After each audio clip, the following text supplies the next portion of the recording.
Imagine coming home from a regular day at school, your mind set on the simple routine of a quiet evening alone. There's no one in the house, no footsteps echoing through the halls, only the soft hum of the refrigerator and the occasional groan of the house settling as the evening shadows stretch over each room. But just as you start to unwind, a voice shatters the calm, calling your name in a way that freezes you in place. A familiar voice, your mother's, but it carries a tone that feels wrong, almost strained. In that moment, you're alone, but not alone. This story, which unfolded on a seemingly ordinary evening, is real. It's a chilling first-hand account of something that defies logic and leaves an unforgettable imprint of dread. The protagonist, a teenager home alone, experiences a terrifying sequence of events that will make you question what truly hides in the silence. Tonight, we're bringing you this terrifying narrative. As we dive into the details of this encounter, prepare yourself for the unexplainable. Imagine hearing your mother's voice, insistent, calling from another room, commanding you to come, yet you know she isn't supposed to be home. What would you do if you were in this situation? Before we start, remember to support us by liking this video, subscribing to Sinister Stories, and sharing it with those who find solace, or perhaps thrill, in tales that border on the supernatural and unexplained. Are you ready to step into a story where reality bends, and what you know becomes what you fear? The events that follow will pull you deep into a tale of terror, one that leaves a mark on anyone who dares to listen. This is a story of trust shattered by a voice that wasn't supposed to be there, a night when the comforting presence of home became a trap, and the familiar became unrecognizable. If you think you're brave enough, stay with us as we unravel a haunting mystery that still lingers in the dark corners of this person's memory. You might just feel a chill crawl up your spine, or perhaps even hear a familiar voice in the silence around you. It all began in the quiet, seemingly safe corners of an ordinary house. Picture this: a small suburban home, filled with comforting memories and familiar sounds, a place where nothing should feel out of place. Shadows slowly deepen as the late afternoon light fades, casting a heavy silence over each room, and for the first time, this space feels unsettling. The protagonist, a 15-year-old just arriving home from school, is alone, but it's a familiar solitude. They expect silence, maybe a faint creak or two as the house settles. But tonight, every sound seems amplified, every shadow darker, and there's strange, unshakable chill in the air. As they close the front door behind them, the sense of stillness becomes almost suffocating. The empty rooms seem to breathe with a life of their own, and the walls feel as though they're watching. The house that was once a refuge now feels like it's holding its breath, waiting. Walking down the hallway, the light barely filters through, creating shadows that twist and shift with every step. The protagonist's own footsteps seem swallowed by the thick silence, and each room passed brings a sense of being watched, as if the very walls have eyes that follow every move. They reach the bathroom, trying to shake off the eerie feeling, convincing themselves that it's just their imagination. After all, it's just the house. No one else should be here. But as the door clicks shut behind them, the atmosphere only grows heavier.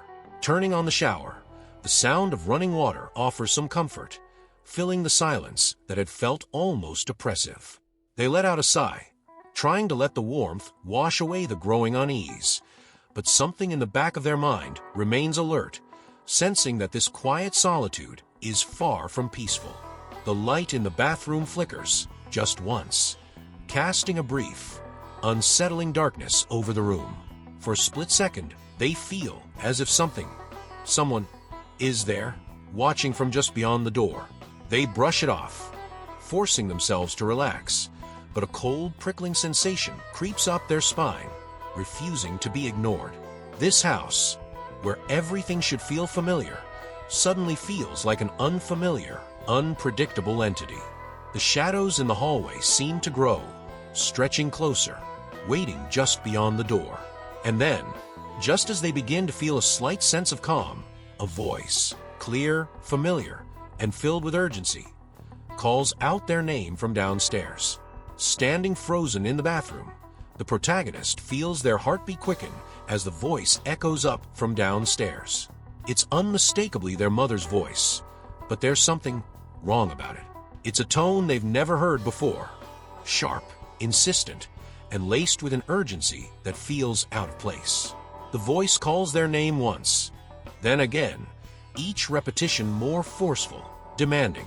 A chill settles over them as they realize they are utterly alone in the house. Their mother isn't supposed to be home until much later. They try to shake off the unease, reasoning that it's just their mind playing tricks, but deep down, something feels very wrong. Trying to ignore the unsettling feeling, they turn the shower back on, letting the hot water run over their face, hoping it will drown out the lingering echo of that voice. But even as the water beats down, they can't shake the sensation that something is watching them, lurking just beyond the bathroom door. The air feels thick, almost stifling, and they suddenly become acutely aware of every sound. The hum of the pipes, the faint creak of the house settling, and then silence. It's as if the entire house is holding its breath, waiting for something to happen. Then the voice calls again, louder, more forceful this time. "Come down here now," it shouts, echoing through the quiet house. The words seem to linger, hovering in the air like a threat. They turn off the water, stepping out of the shower with a sense of dread tightening in their chest. They call back, hesitant, asking if it's really their mother, but their voice feels small, swallowed by the overwhelming silence that follows. There's no reply, just a suffocating quiet that feels unnatural, as if the walls themselves are listening, waiting for something to unfold. A sudden chill sweeps through the room, cutting through the steamy warmth of the shower. Goosebumps rise on their skin, and they feel a cold, creeping sensation down their spine, a primal warning that something is very, very wrong. They slowly open the bathroom door, peeking out into the darkened hallway. The shadows seem to stretch and twist, and the once familiar corridor now feels like an endless tunnel, stretching into an ominous unknown.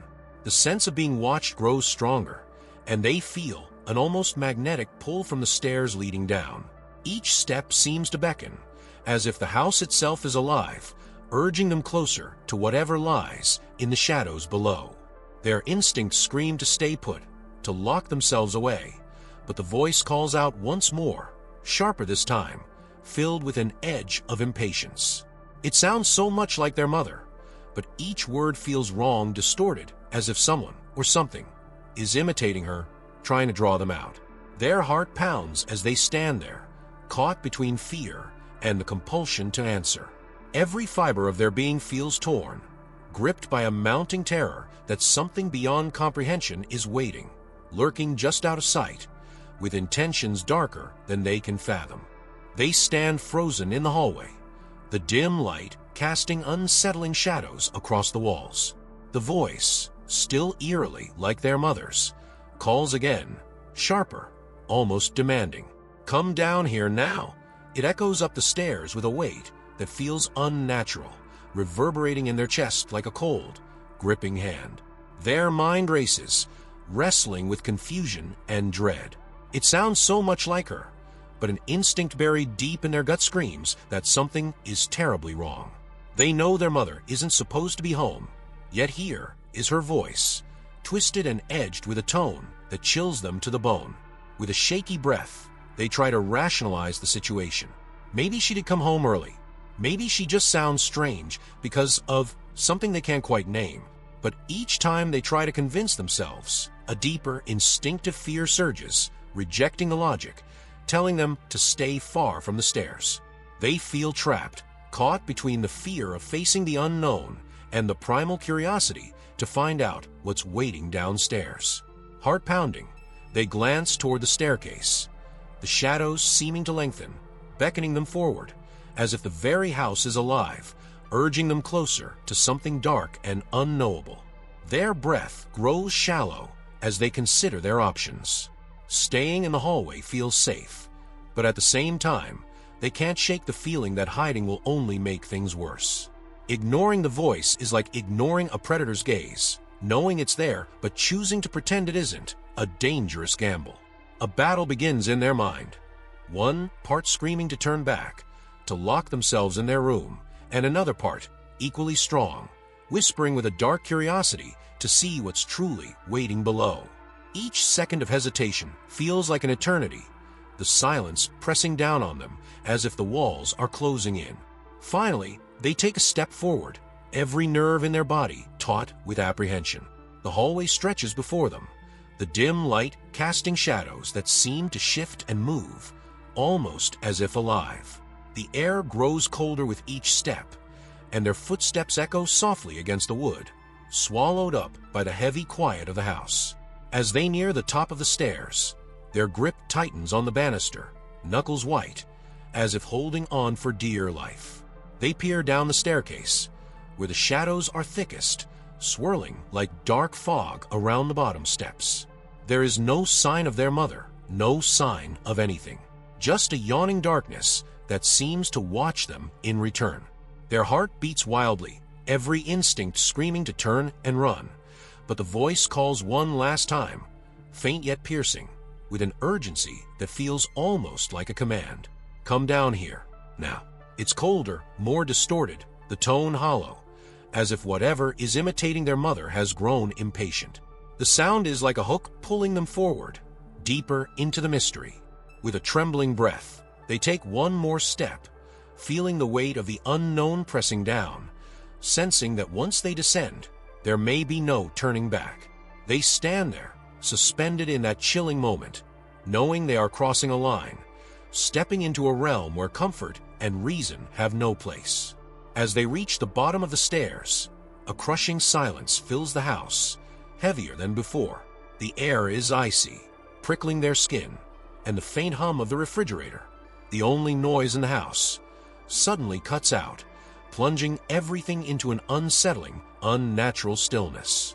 They hesitate, glancing around, feeling as though they've crossed an invisible threshold into something far darker than they ever imagined.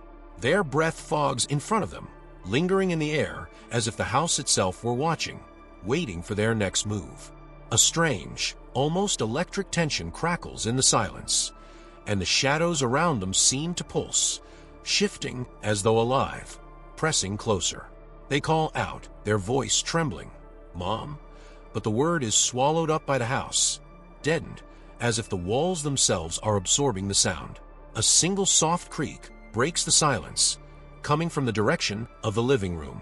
Heart pounding, they inch forward, each step echoing in their own ears, feeling as though they're walking deeper into the jaws of something predatory, lurking just out of sight. They step into the living room, eyes scanning every corner, but there's nothing, just dark, empty spaces where the shadows pool, thick and suffocating. And then, as if in response to their presence, they hear it again, their mother's voice, but this time it's distorted, hollow, like a whisper from the bottom of a well. "Why didn't you come sooner?" the voice asks, and it's laced with a sorrow that twists into something almost accusatory, an edge of resentment that doesn't sound like her at all. It's as if whatever is speaking is trying, and failing, to mimic a familiar warmth, instead conveying a chilling mockery of it. Frozen in place, they struggle to make sense of what's happening.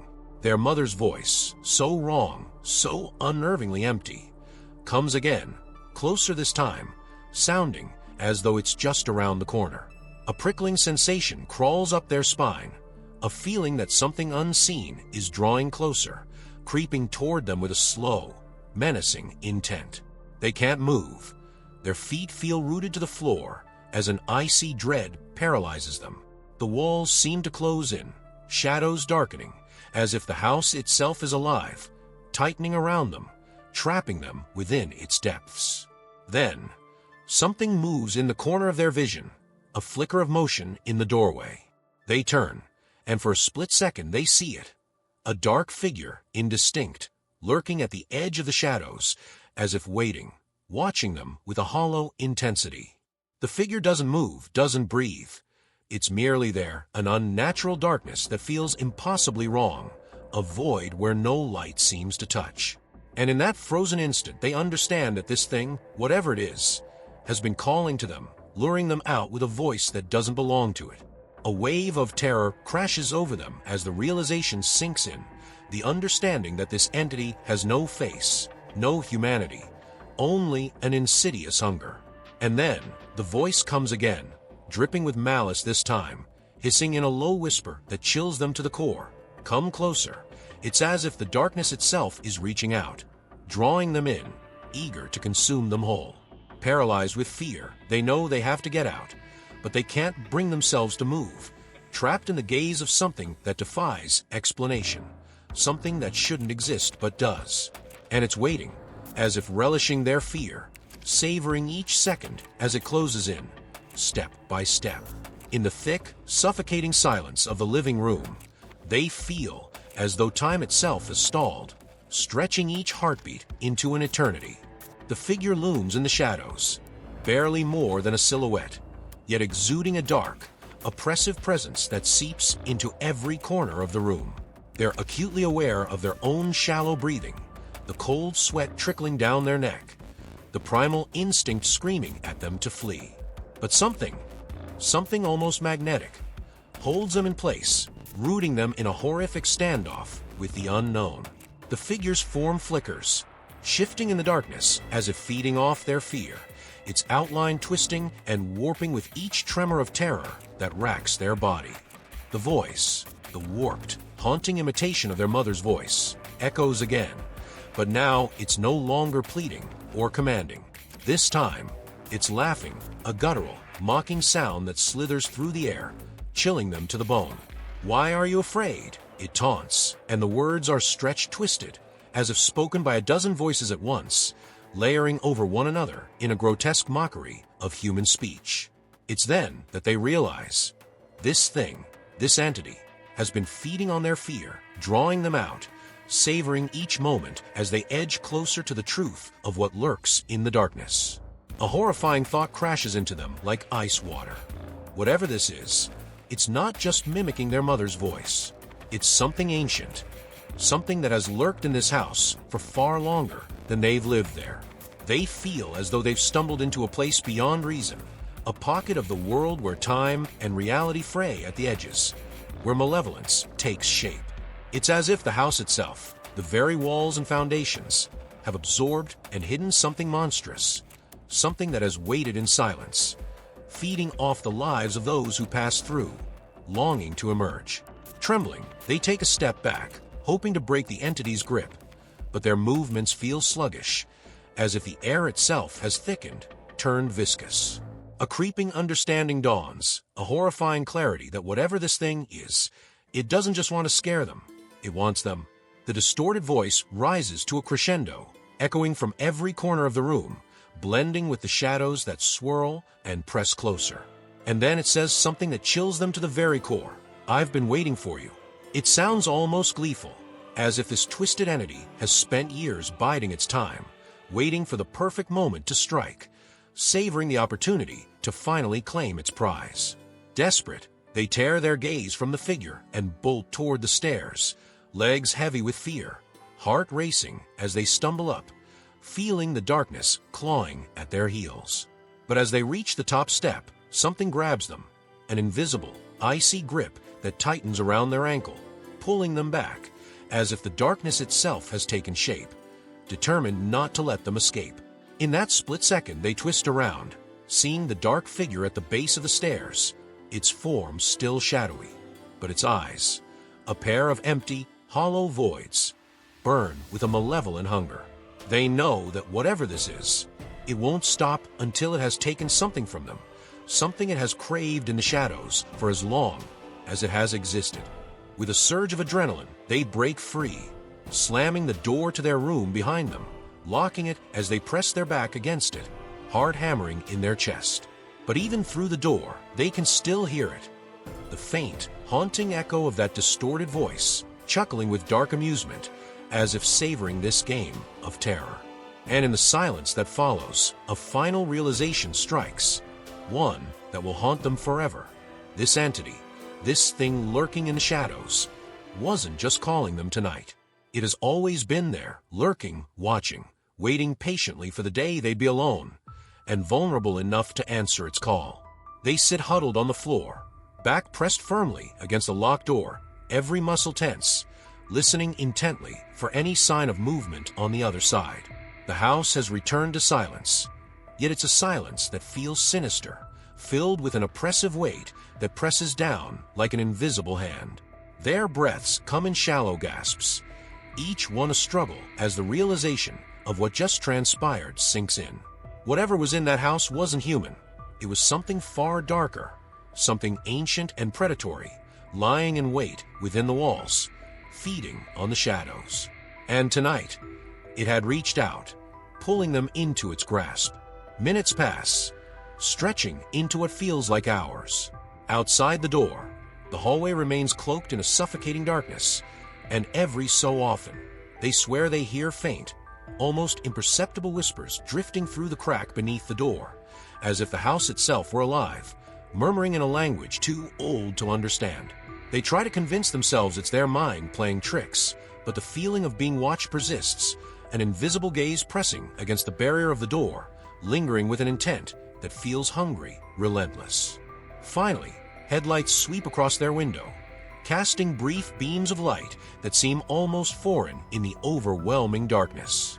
Relief floods through them as they hear the familiar rumble of their mother's car pulling into the driveway, a sound that breaks the thick, unnatural quiet and momentarily dispels the oppressive air in the room. They rush to the window, peering out to see her step out of the car, looking around as if sensing something amiss. A flicker of hope rises. They're safe now. This nightmare is over, or so they desperately want to believe.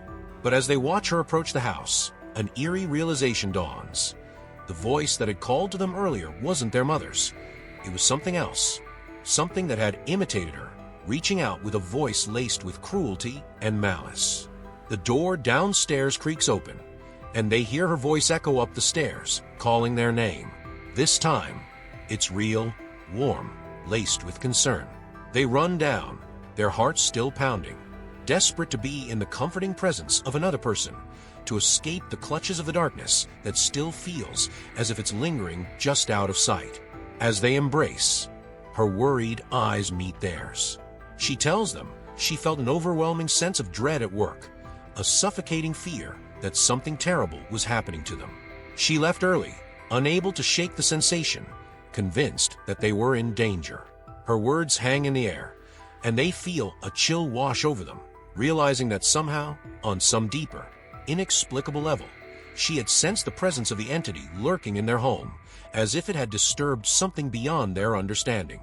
They try to explain what happened, recounting the voice, the shadowy figure, the darkness that seemed to press in from every corner. But as the words leave their mouth, they see doubt flicker in her eyes, a mixture of disbelief and discomfort. She listens patiently, but the look on her face makes it clear she doesn't fully understand. To her, it sounds like the imaginings of a frightened child, perhaps the result of being home alone in the dark for too long. She tries to reassure them, offering logical explanations, but each word falls flat, unable to dispel the lingering fear that something unnatural had indeed taken notice of them. As they settle into bed that night, lights now on in every corner of their room, a hollow emptiness gnaws at them. They know that the entity, whatever it was, has not truly left. Even now, in the quiet hours, they feel its presence watching from the shadows, lurking just beyond the edge of their vision, waiting. The memory of its voice, that distorted mockery of their mother, echoes faintly in their mind, a chilling reminder that it had tried to lure them, and that perhaps it would try again. The night stretches on, and with each creak, each rustle of the wind outside, they lie awake, consumed by a single, haunting thought. The house may look the same, but something has changed. They feel as though they've opened a door that can never be closed. And from that night onward, the shadows seem deeper, the silence heavier, as if the house itself has taken on a life of its own, a malevolent presence woven into its very foundation. They know deep down that the darkness will remain, lingering, waiting for the next moment they're alone to reach out again, with that same mocking voice, calling them back into its cold, endless grasp. Days turn into weeks, but the memory of that night never fades. It clings to them, lurking just below the surface, waiting to resurface in the quiet moments when they're alone. They go about their routine, trying to convince themselves that it was all in their head, that what happened was just a figment of their imagination. But even in crowded rooms, under the bright lights of day, there's a shadow that seems to follow them, an unsettling presence that clings to their every step. They can't shake the feeling that something, somewhere, is still watching, waiting with a patient, malevolent intent that chills them to the core. When they're alone at night, the familiar creaks of the house bring back flashes of terror, memories of that voice calling to them with a deceptive, mocking tone. Every so often, they catch themselves staring at the staircase, half expecting to see that dark figure lurking in the shadows below. The house feels different now, as if the walls themselves harbor a dark secret, as if something has shifted in its very bones, awakened by that night's events. They find themselves moving cautiously, never lingering too long in darkened hallways, always checking behind them, expecting something. The unsettling feeling gnaws at their mind, creeping into their dreams. Night after night, they're haunted by visions of that shadowy figure, watching them from the edges of their subconscious, pulling them into nightmares where the walls close in, suffocating them with an inexplicable dread. In these dreams, the voice returns, distorted and hollow, whispering their name, reminding them that it's still there, lurking just beyond the veil of their waking world. Each morning, they wake up drenched in sweat, heart pounding, the echoes of that voice still ringing in their ears, as if it's following them from dream to reality. Their mother notices the change, their jumpiness, the dark circles under their eyes, the way they glance over their shoulder, as if expecting to see something horrible. She tries to reassure them, chalking it up to a bad dream or lingering stress. But as they stare into her eyes, they see her own flicker of unease, as if some part of her suspects the truth, but refuses to believe it. She doesn't bring up the eerie sense of dread she felt that night, but it hangs between them, unspoken, an invisible tether binding them to the haunting memory of that evening. In time, they attempt to return to normalcy, forcing smiles, pushing away the lingering fear. Yet late at night, alone in their room, they can't ignore the subtle signs that something isn't right. Every so often, they hear faint whispers that drift through the walls, words they can't quite make out, but recognize all the same. And sometimes, when they walk past the darkened hallway leading to the staircase, they feel a presence there, heavy and waiting, watching them with a patient hunger that terrifies them to their core. The house, once a place of comfort, now feels like a trap, a cage that holds something beyond their understanding. They know deep down that whatever was awakened that night hasn't left. It's woven into the silence, lurking in the shadows, a presence that feels like a dark reflection of the home they once knew. Every quiet moment, every passing shadow, serves as a reminder of that night, a reminder that the house they live in is not quite what it seems. And as time passes, they begin to realize that this darkness, this entity, isn't bound by walls or doors. It's bound to them. With each passing night, the whispers grow louder, the shadows darker, until the distinction between dream and reality blurs, leaving them with a single, haunting question. Was it the house that was haunted, or was it them? They're left with a chilling certainty that the entity is waiting for the right moment, another night when they're alone, to reach out again, to call to them from the shadows, dragging them back into its cold, endless grip. And somewhere, deep within, they know the terrifying truth, that they may never truly escape it. The fear lingers, an unending shadow that follows them, a reminder that once you've glimpsed the darkness, it never lets you go.